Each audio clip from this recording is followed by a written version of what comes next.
রবিবার সাত সকালে উদয়পুরের কাকরাবন থানার অন্তর্গত জামজুরি মোল্লাটিলা এলাকার জঙ্গল থেকে উদ্ধার হয় এক ব্যক্তির মৃতদেহ। মৃত ব্যক্তির নাম উত্তম দাস, বয়স 50 বছর। ঘটনার বিবরণে জানা যায়, গত শুক্রবার সকালে উদয়পুরের লালটিলা এলাকার বাসিন্দা উত্তম দাস কাজে যাওয়ার নাম করে বাড়ি থেকে বের হয়। তারপর সে আর বাড়িতে ফিরে আসেনি। পরিবারের লোকজন অনেক খোঁজাখুঁজির পরও তার কোনো হদিশ পায়নি। এরই মধ্যে রবিবার সকালে জামজুরি মোল্লাটিলা এলাকার লোকজন জঙ্গলে উত্তম দাসের মৃতদেহ দেখতে পায়। সাথে সাথে খবর দেওয়া হয় কাকরাবন থানার পুলিশকে। ঘটনাস্থলে ছুটে যায় পুলিশ ঘটনাস্থল থেকে মৃতদেহ উদ্ধার করে ময়নাতদন্তের জন্য হাসপাতালে নিয়ে যায়। ঘটনাকে কেন্দ্র করে এলাকায় চাঞ্চল্য দেখা দিয়েছে।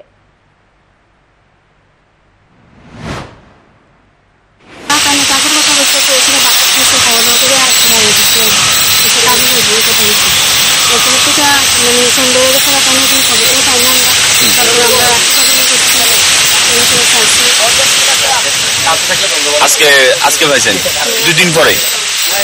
এটা কোন জায়গা?